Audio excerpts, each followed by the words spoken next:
Special report में news room से एक बार फिर आपका स्वागत है। पानी का प्रहार, जी हां, उत्तर भारत में जबरदस्त प्रहार। सैलाब जैसे तमाम इमारतों को, पुलों को ढाने पर इस वक्त आमादा है। देखिए,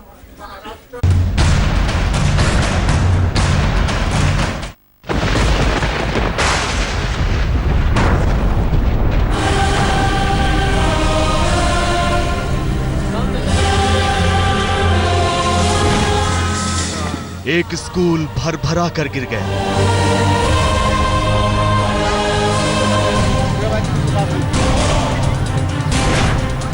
पुल टूटा तो ट्रक बीच में ही फंस गया।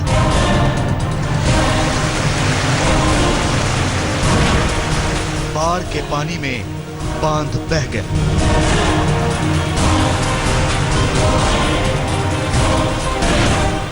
लोगों के आशियाने पानी में डूब गए।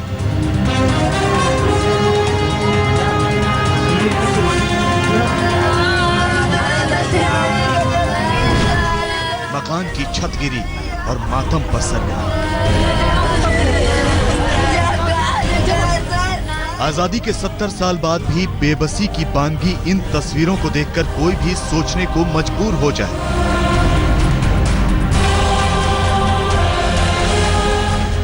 कि आखिर आज भी हमारे पुल इतने जर्जर हालत में क्यों हैं कि पलक झपकते ही गिर जाते हैं। बांध इतने कमजोर क्यों हैं कि बहने में देर नहीं लगा। और गुर्बत का मारा इंसान इतना लाचार क्यों है कि उसकी कच्ची छत बरसात के इस मौसम में टिक नहीं पाती, गिर जाती है और ले लेती है उसकी जान।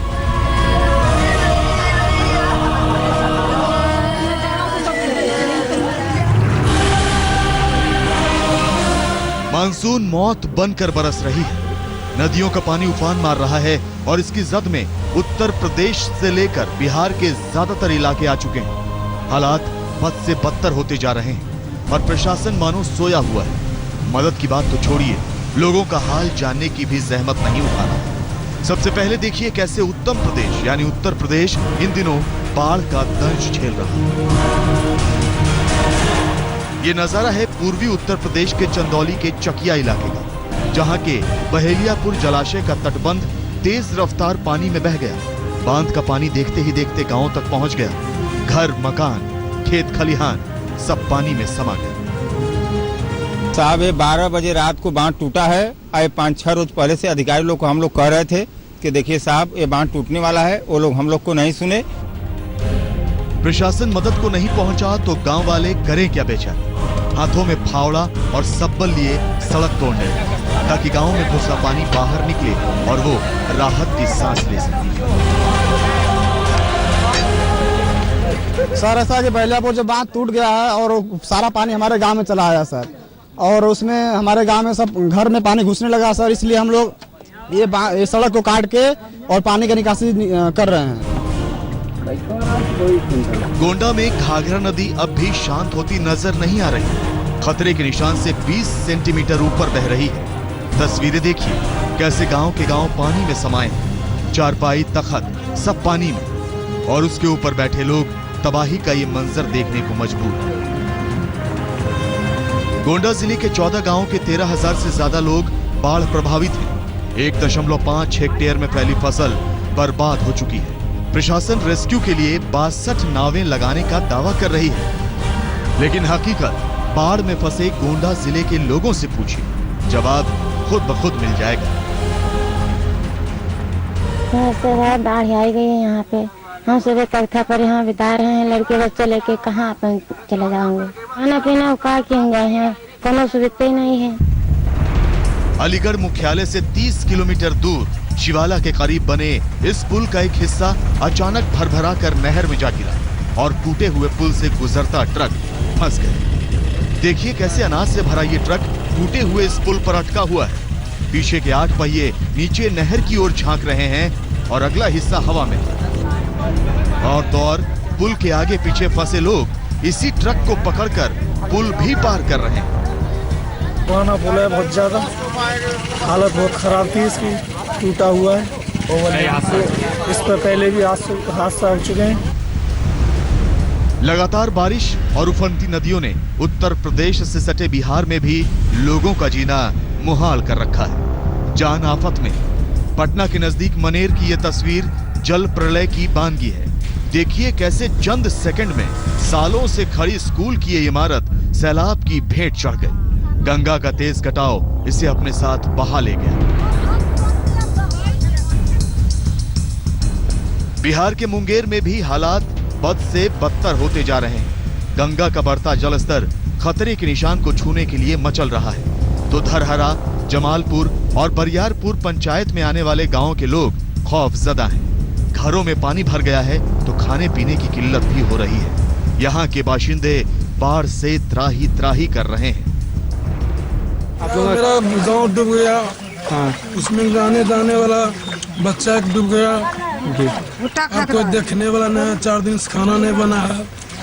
वही भुट्टा खाकर अभी समय गुजारा कर। समस्तीपुर के मोयुद्दीन नगर में गंगा का पानी गांव में घुसा तो 40,000 लोगों की जान पर बनाई। स्कूल, सरकारी इमारतें, अस्पताल भी बाढ़ के पानी में डूब गए। 5 साल बाद आई ऐसी बाढ़ ने लोगों का जीना मुहाल कर दिया।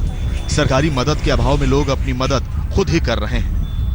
यह बात सही है कि गंगा के जल स्तर में लगातार वृद्धि हो रही है, लेकिन अभी भी गंगा का जल स्तर मुंगेर में खतरा के निशान से नीचे बह रहा है। जाहिर है और ज्यादा बारिश की आशंका के बीच यूपी बिहार के लोगों की मुसीबत में इजाफा ही होगा।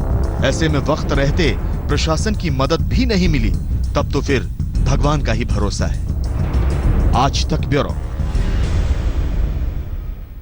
तबाही के सैलाब में अब आइए आपको दिखाते हैं जिंदगी की जंग कि कैसे सैलाब नीचे है, ऊपर जान अटकी है और लोग ये संघर्ष कर रहे हैं। अलग अलग जगहों पर पहाड़ गिर रहे हैं और इन सब के बीच जिंदगी की जंग देखिए।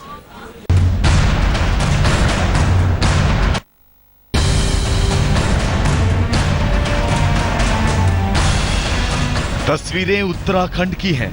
ये समझ लीजिए कि कुदरत की त्रासदी ने उत्तराखंड को जैसे खंड खंड कर दिया है। कहीं सैलाब में फंसे लोगों का रेस्क्यू किया जा रहा है, तो कहीं सैलाब बाइक सवारों को बहा कर ले जा रहा है, तो कहीं चट्टान की चट्टान रास्ते पर आ गिरी है।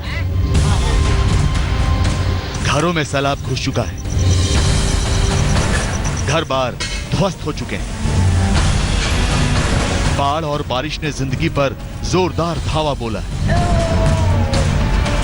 कहीं नदी के ऊपर जुगाड़ की ट्रॉली में लोगों की जान अटकी। कहते हैं दूध का जला छाछ को भी फूक फूक कर पीता है। कुछ ऐसा ही उत्तराखंड में हो रहा है। उत्तराखंड में कुदरत जब नजर टेढ़ी करती है, पुरानी तबाही लोगों के जहन में तैर जाती है। इस वक्त भी उत्तराखंड के हालात ठीक नहीं है। सबसे पहले आपको कुदरत की त्रासदी से जूझ रहे नैनीताल के हालात दिखाते हैं। आप देख सकते हैं कि एक गाड़ी सैलाब में फंसी है। रात हो चुकी है। लाइट की रोशनी में 3 जिंदगियों को बचाने की जद्दोजहद चल रही है। अब आपको बता दें कि नैनीताल के 4 गलिया इलाके में बाढ़ के पानी में ये गाड़ी फंस गई और इसमें बैठे 3 लोग बह गए। तीनों गए कहो। लेकिन पुलिस ने मुस्तैदी दिखाई और लोगों के रेस्क्यू ऑपरेशन में जुट गई। आप देख सकते हैं कि कैसे रस्सियों के सहारे रेस्क्यू ऑपरेशन किया जा रहा है। देखिए कैसे पानी विकराल रूप धारण कर चुका है। रेस्क्यू करने वाले लोग भी पानी में बहने को तैयार हैं। लेकिन कड़ी मशक्कत के बाद तीनों लोगों को बचा लिया गया। अब नैनीताल की दूसरी तस्वीर देखिए। इतना जबरदस्त भूस्खलन हुआ कि पूरी की पूरी चट्टान रास्ते पर गिर पड़ी और चारों तरफ कीचड़ ही कीचड़ फैल गया है। एक शख्स इस चट्टान के पास जाने की कोशिश करता है तो लोग चिल्लाकर उसे रोकते हैं।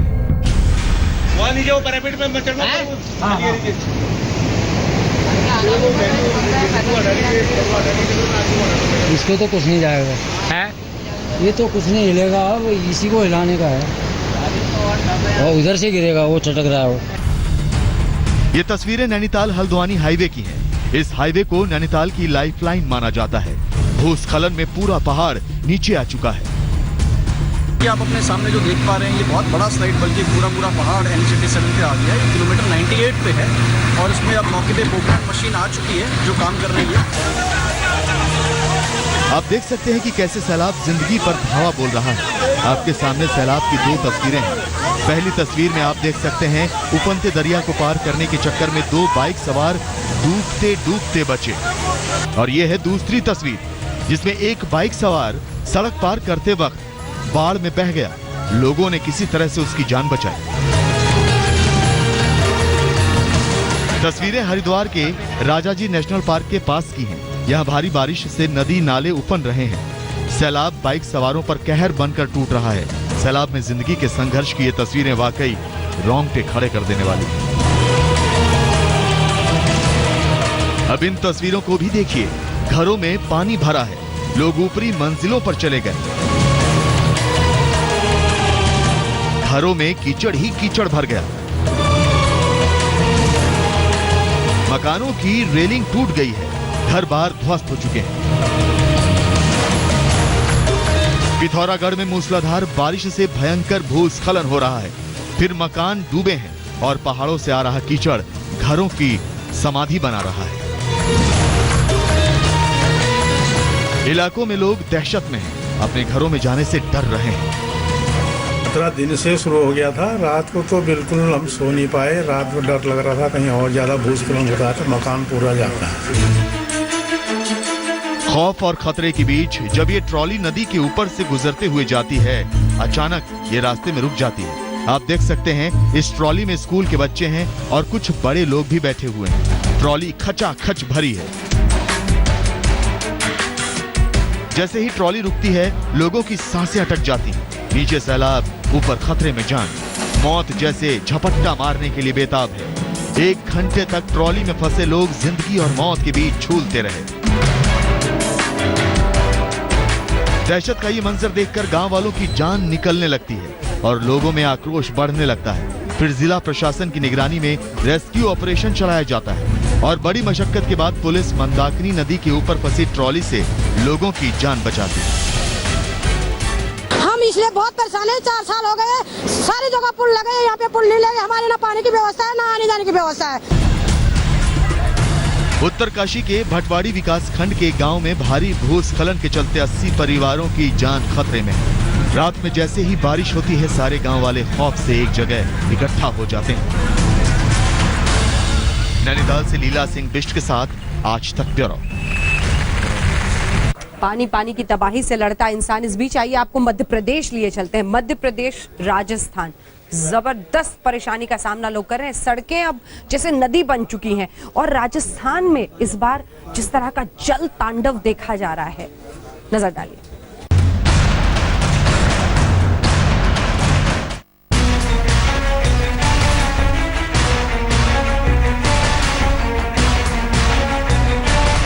बाढ़ में मध्य प्रदेश का रीवा डूबा हुआ है। शहर का चप्पा चप्पा सैलाब में समाया हुआ है। बस्तियों में बाढ़ है, बाजारों में बाढ़ है, घर डूबे हैं, गलियां डूबी हैं, झुग्गी झोपड़ियां डूबी हैं। अब घरों के अंदर की ये तस्वीरें देखिए।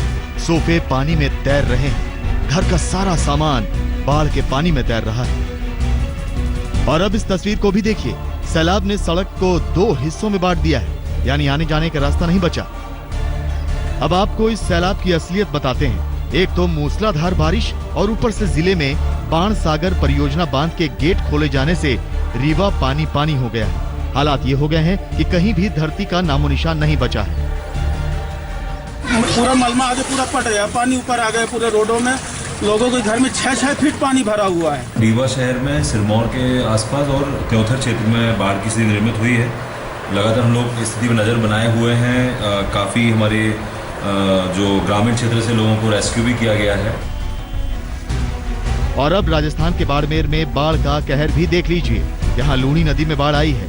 आप देख सकते हैं सैलाब में एक बस फंसी है। ऐसा लग रहा है ये बस कभी भी पलट जाएगी। बाड़मेर जिले के समदड़ी इलाके में नदी का पानी रोड के ऊपर बह रहा है। जब ये बस रोड पर जा रही थी तो अचानक पानी में समाये गड्ढे में इसका अगला पहिया धंस गया और बस पलटते पलटते बची। बस में सवार यात्री जोर जोर से चिल्लाने लगे। मौके पर गांव वालों ने पहुंचकर बस में बैठे यात्रियों की जान बचाई और एक बड़ा हादसा होने से बच गए। रीवा से विजय कुमार विश्वकर्मा के साथ दिनेश बोहरा, बाड़मेर, आज तक। मुंबई की एक खबर है, राजभवन में दीवार टूटी और नीचे निकली सुरंग वो भी अंग्रेजों के जमाने की। क्या है देखिए। राजभवन के नीचे निकला एक किला, एक ऐसा बंकर जिसकी कल्पना किसी मुंबई वासी ने अब तक नहीं की थी। जी हाँ, हम उसी बंकर के अंदर है।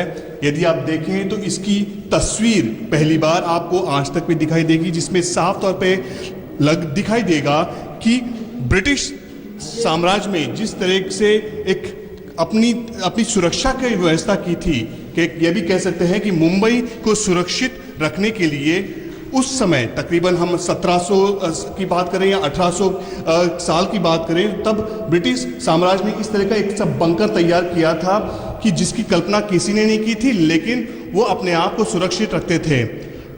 2 दिन पहले गवर्नर सी विद्याधर राव और चीफ मिनिस्टर देवेंद्र फडणवीस ने ये डिसाइड किया कि इस तहखाने का दरवाजा खोला जाए, अंदर ये चेक किया जाए कि अंदर असली में है क्या।